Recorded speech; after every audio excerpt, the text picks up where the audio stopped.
Hello friends, welcome to शिक्षक prep. तो friends, इस वीडियो में हम बात करने वाले हैं सीटेट साइंस के बारे में। सीटेट साइंस आप कहाँ से प्रिपेयर करें, कौन सी बुक से आपको पढ़ना चाहिए, क्या स्ट्रेटेजी रहनी चाहिए, ये सारी चीज़ें मैं आपको बताने वाली हूँ। आप लोगों के कमेंट्स की डिमांड पर ही मैंने ये वीडियो बनाया है। तो देखिए, वीडियो को ध्यान से सुनिएगा, ध्यान से देखिएगा। मैं आपको वही चीज़ें बताऊँगी जो मैंने भी फॉलो करी थी। मेरा भी साइंस था और मैंने भी सीटेट के दोनों पेपर दिए, मेरे दोनों क्वालिफाई हैं। तो मैंने जिस स्ट्रेटेजी के साथ पढ़ाई करी थी वही मैं आप लोगों के साथ शेयर करूंगी। अगर आप लोग भी उसको फॉलो करते हैं तो आप भी सीटेट साइंस में बहुत अच्छा स्कोर कर पाएंगे। देखिए, सबसे पहली बात तो ये है कि आप लोग डाउट में रहते हैं कि हम कहाँ से पढ़ें, हम घटना चक्र से पढ़ लें, हम किसी और बुक से पढ़ लें, हम कहाँ से पढ़ें और साथ ही साथ पेडागोजी कहाँ से करें, क्योंकि आप जानते ही हैं पेडागोजी भी आपसे पूछी जाती है। और सीटेट में पास होने का मंत्र सबसे अच्छा यही है कि आप पेडागोजी को स्ट्रॉन्ग कर लीजिए। ठीक है, तो इस वीडियो में मैं आपको बताऊंगी कि आप साइंस जो कि 20 नंबर का कंटेंट होता है और 10 मार्क्स की पेडागोजी आपसे पूछी जाती है, टोटल 30 मार्क्स का आपसे पूछा जाता है साइंस में सीटेट पेपर 2 में। तो आप उनको कहाँ से पढ़ें। देखिए, सबसे पहले मैं आपको पेडागोजी के बारे में बता देती हूँ। देखिए, साइंस की जो पेडागोजी है ना फ्रेंड्स, वो थोड़ा सा डिफरेंट होती है अदर सब्जेक्ट्स की पेडागोजी से। ये चीज़ आपने भी देखी होगी। इसीलिए साइंस का जो पेडागोजी वाला पोर्शन है वो मैं आपको सिर्फ एक वीडियो में करवा दूंगी, एक मैराथन क्लास लेके। वहाँ से आपकी पेडागोजी कवर हो जाएगी, इसलिए आपको पेडागोजी की टेंशन नहीं लेनी है, वो मैं आपकी करवा दूंगी। अब हम बात करते हैं फ्रेंड्स कंटेंट की, कि आप कंटेंट कहाँ से पढ़ें। तो देखिए, मैं आपको बताऊँ रियल में जो ऑथेंटिक चीज़ें हैं। अगर आपको सीटेट साइंस में बहुत अच्छा स्कोर करना है तो आप सिर्फ NCERTs ही पढ़िए, और वो भी कौन सी क्लास की, 6th to 8th की NCERTs अगर आपने कर ली तो आप सीटेट में बहुत अच्छा स्कोर कर पाएंगे, ये गारंटी है फ्रेंड्स, क्योंकि ये चीज़ मैंने खुद भी फॉलो करी है। देखिए, कभी कभी ऐसा भी होता है कि हमें कोई सही से गाइड करने वाला नहीं होता है, तो हम कभी घटना चक्र ले लेते हैं, कभी SSC लेवल का पढ़ने लगते हैं। तो सीटेट में इतना कुछ पढ़ने की आपको नीड नहीं होती है। आप बस NCERTs पकड़िए, साइंस की 6th to 8th की, आपका वहाँ से कवर हो जाएगा। आप कंटेंट में बहुत अच्छा स्कोर कर पाएंगे, कंटेंट जो कि आपका 20 मार्क्स का पूछा जाता है। अब देखिए, मैं आपको कुछ इंपॉर्टेंट टॉपिक्स भी बता देती हूँ, जिससे कि आपको ये हेल्प हो जाएगी कि हाँ, इन टॉपिक्स से मुझे पढ़ना चाहिए। टॉपिक्स बताने से पहले आप लोगों को एक चीज़ बताना चाहूँगी friends, previous year question paper ज़रूर से लगा कर जाइएगा, क्योंकि सीटेट में प्रीवियस ईयर बहुत रिपीट होते हैं। ठीक है, तो आप एक काम कर सकते हैं, जैसे आपने प्रीवियस ईयर क्वेश्चन पेपर लिया, अब आप लेंगे कहाँ से। सबसे बेस्ट तो ये है कि सीटेट की ऑफिशियल वेबसाइट में आपको सारे क्वेश्चन पेपर मिल जाएंगे, ऑनलाइन वाले भी और ऑफलाइन वाले भी।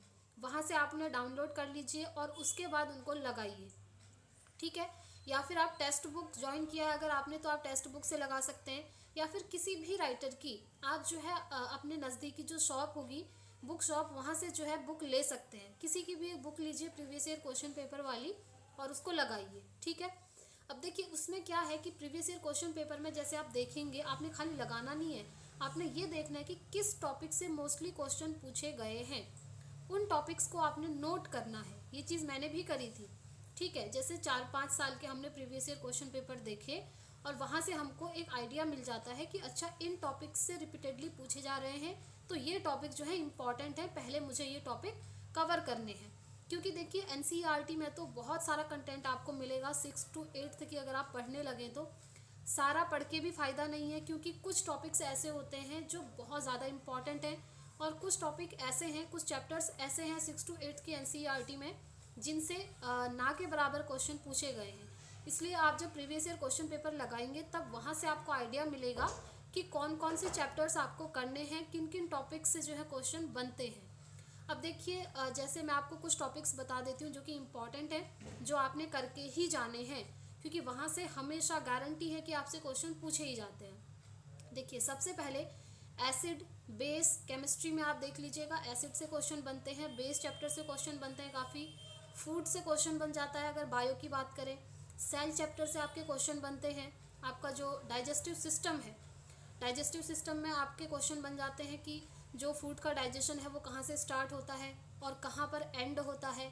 स्मॉल इंटेस्टाइन जो उसके अंदर आती है उससे क्वेश्चन बन जाते हैं, लार्ज इंटेस्टाइन से क्वेश्चन बन जाते हैं। ठीक है, हमारा जो लीवर है उससे क्वेश्चन बनते हैं, ये चैप्टर आपको करना है। साथ ही साथ एक चैप्टर है जो सबसे ज़्यादा इम्पॉर्टेंट है फ्रेंड्स, वो है फोर्स। जी हाँ, बल। ठीक है, फोर्स आप पढ़ के जाइएगा। फोर्स के अंदर एक कॉन्टैक्ट फोर्स आता है और एक नॉन कॉन्टैक्ट फोर्स आता है। तो इनसे आपके जैसे एग्जाम्पल देकर के क्वेश्चन बन जाते हैं कि निम्नलिखित में से कौन सा कॉन्टैक्ट फोर्स का उदाहरण नहीं है, या फिर कौन सा कॉन्टैक्ट फोर्स का उदाहरण है। तो आपको पता होना चाहिए कि कॉन्टैक्ट फोर्स क्या होता है और नॉन कॉन्टैक्ट फोर्स क्या होता है। इन्हें भी आप पढ़ के जाइएगा। जैसे मैं आपको एग्जांपल देती हूँ, कॉन्टैक्ट फोर्स। कॉन्टैक्ट फोर्स वो होता है जब दो चीज़ें एक दूसरे के कॉन्टैक्ट में आती हैं, उसके बाद बल लगाती हैं। जैसे आपका मस्कुलर फोर्स होता है, ठीक है, पेशीय बल जिसको कहते हैं। फॉर एग्जाम्पल, आपने कोई ग्लास उठाना है, तो ऐसा तो है नहीं कि आप ग्लास के नज़दीक गए और वो खुद उठ के आपके हाथ में आ गया, ऐसा नहीं होता है। आपने ग्लास को पकड़ना पड़ेगा, ठीक है, उसके कांटेक्ट में जाना पड़ेगा, तब आप उस ग्लास को उठा पाएंगे। तो ये होता है आपका कांटेक्ट फोर्स। एक होता है friends non contact force. Non contact force के अंदर ये होता है कि बिना दूसरे के संपर्क में आए ही जब बल लगता है, एक दूसरे को आकर्षित कर रहे हैं, जैसे गुरुत्वाकर्षण फोर्स, ठीक है, यानी कि ग्रेविटेशनल फोर्स, गुरुत्वाकर्षण बल।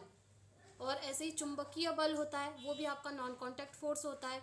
चुंबक को आप लेकर जाओ किसी चीज़ के समीप, जो उससे चिपकेगा, थोड़ा अगर आप दूर भी रखोगे आप, तो वो उसे कैच कर लेता है, तो वो होता है आपका नॉन कांटेक्ट फोर्स। तो इसी तरीके के एग्जाम्पल आपसे पूछे जाते हैं, ठीक है। तो इस तरीके के कुछ चैप्टर्स हैं जो कि बहुत ज़्यादा इंपॉर्टेंट है। जैसे आपका जो एक्सक्रिएटरी सिस्टम है, वहाँ से आपके क्वेश्चन बन जाते हैं, ठीक है। हमारी जो ब्रीद है, उससे क्वेश्चन बन जाते हैं। एनिमल सेल, प्लांट सेल, उन दोनों में क्या डिफरेंस है। क्लोरोप्लास्ट किस में पाया जाता है, एनिमल सेल में या प्लांट सेल में। तो इस तरीके से जब आप प्रीवियस ईयर क्वेश्चन पेपर देखेंगे, आपको खुद आइडिया आ जाएगा कि हाँ, ये चैप्टर्स इंपॉर्टेंट हैं और मुझे ये चैप्टर्स करने हैं। तो आप एक बार ये चीज़ करके देखिएगा। उसके बाद आपका कंटेंट जो है फ्रेंड्स कवर हो जाएगा 20 मार्क्स का पूरा, और उसमें आप बहुत अच्छा स्कोर कर पाएंगे। डेफिनेटली आप ये चीज़ फॉलो करके देखिएगा, आपको ये खुद रियलाइज़ हो जाएगा। अब देखिए, एक क्वेश्चन पेपर का सेट मैं आपको थोड़ी देर बाद करवाऊंगी, आज ही, जहाँ पर 30 क्वेश्चंस मैंने रखे हैं। हिंदी मीडियम, इंग्लिश मीडियम दोनों में आपको मिल जाएंगे, और उनका डिटेल्ड एक्सप्लेनेशन मैं आपको बता दूंगी। वो क्वेश्चन पेपर का सेट मैंने इसलिए लिया है फ्रेंड्स, क्योंकि उस सेट से रिपीटेडली बहुत बार क्वेश्चंस बने हैं सीटेट में, इसीलिए वो सेट मैंने सेलेक्ट किया है। थोड़ी देर बाद आप लोगों के लिए वीडियो आ जाएगी, वो आप देख सकते हैं।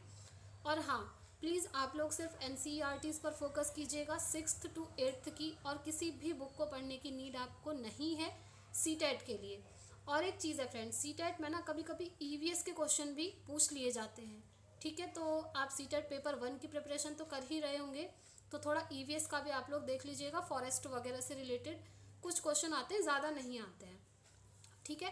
तो 6th to 8th की NCERTs कवर कर लीजिएगा। कोई भी प्रॉब्लम आएगी तो आप मुझसे कमेंट बॉक्स में पूछ सकते हैं। यही साइंस की स्ट्रेटेजी मैंने भी फॉलो करी थी फ्रेंड्स, और मेरे सीटेट साइंस में अच्छे मार्क्स हैं। पेपर 1, पेपर 2 दोनों मेरे क्वालिफाइड हैं।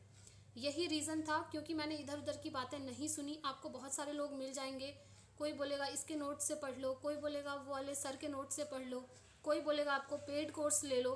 तो देखिए, मैं ये नहीं बोल रही कि आपको पेड कोर्स नहीं लेने चाहिए, बट हाँ, जब सीटेट में इतना कुछ आता ही नहीं है, इतना टफ पेपर है ही नहीं, तो आप पेड कोर्स क्यों ले रहे हैं।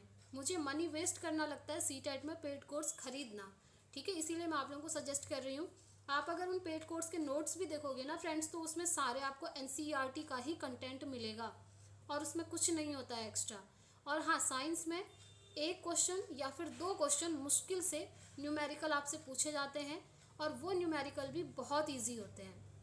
आपका जो ऑसिलेशन है या फिर स्पीड एंड टाइम है, वर्क है, इससे रिलेटेड 1 या 2 क्वेश्चन हमेशा पूछे जाते हैं, उससे ज़्यादा नहीं बनते हैं। इसलिए आप चाहें तो 1-2 क्वेश्चन उनको भी देख सकते हैं। अब उन्हें ऐसा नहीं है कि आप सारे ऐसे न्यूमेरिकल बनाने लग जाएं, ऐसा नहीं करना है। प्रीवियस ईयर क्वेश्चन पेपर उठाना है, वहाँ पर आपने देखना है पिछले 3-4 साल के कि कौन से न्यूमेरिकल किस चैप्टर से बने हैं, क्योंकि पर्टिकुलर है, फिक्स है। वहाँ पर जो आपका ऑसिलेशन है उससे क्वेश्चन बन जाता है, स्पीड से रिलेटेड क्वेश्चन बनता है, और कोई ऐसे टॉपिक नहीं है जिनसे अदर कोई क्वेश्चन बन जाएंगे, ठीक है। तो मैंने आपको ओवरऑल चीज़ें बता दी हैं कि आपको कहाँ से पढ़ना है, किस तरीके से पढ़ना है। फूड से रिलेटेड पढ़ के जाइएगा। विटामिन आपसे पूछ लिए जाते हैं, विटामिन A की कमी से कौन सा रोग होता है, विटामिन B की कमी से कौन सा रोग होता है, विटामिन C का केमिकल नेम क्या है, विटामिन D से रिलेटेड, ठीक है। इस तरीके के क्वेश्चन आपसे पूछे जाते हैं। और देखिए मेरे पास जितना कंटेंट होगा वो भी मैं भी आपको वो चीज़ करवा दूंगी, बट आज आप लोगों के लिए क्लास आएगी, उसे आप मिस मत करिएगा। वहाँ पर मैं आपको 30 क्वेश्चंस का एक प्रैक्टिस सेट करवाने वाली हूँ जो कि आपके लिए बहुत ज़्यादा इंपॉर्टेंट है। ठीक हो गया? आई होप आप लोग समझ गए होंगे फ्रेंड्स। इसी तरीके से आप लोग अपनी प्रिपरेशन करिए और आप सीटेट में बहुत अच्छा स्कोर कर पाएंगे। किसी के भरोसे मत रहिए। और एक चीज़ बोलूँगी मैं आपको फ्रेंड्स कि किसी दूसरे के नोट्स आप मत पढ़ा कीजिए, क्योंकि जो भी इंसान नोट्स बनाता है ना वो अपनी समझ के अकॉर्डिंग बनाता है। हाँ, अगर वो आपको एक्सप्लेन करके समझा रहा है तब आप उसको पढ़ सकते हैं। ठीक है, तो इस वीडियो में इतना ही रखते हैं फ्रेंड्स। आई होप आप लोगों के लिए वीडियो हेल्पफुल रही होगी। पसंद आए तो प्लीज़ वीडियो को लाइक एंड शेयर ज़रूर कीजिएगा। साथ में चैनल को सब्सक्राइब कर लीजिएगा ताकि यहाँ से आपको हर टीचिंग की अपडेट टाइम से मिलती रहे और आपकी क्लासेस भी होती रहें। अगर आप चाहें तो CDP की क्लासेस भी आप देख सकते हैं, उसकी सेपरेट प्लेलिस्ट बनी है। एंड यस, टैग वर्ड्स आप लोग ज़रूर देखिएगा। टैग वर्ड्स आपको पेडागोजी में हेल्प करते हैं। साइंस के टैग वर्ड्स भी मैंने आपको अलग से करवाए हैं, वो आप देख सकते हैं। ठीक है, वैसे पेडागोजी के बारे में मैं आपको नेक्स्ट वीडियो में बताऊंगी। एक मैराथन क्लास में आपका साइंस पेडागोजी कवर हो जाएगा। तो इस वीडियो में इतना ही रखते हैं फ्रेंड्स, मिलते हैं नेक्स्ट वीडियो में। Thanks for watching.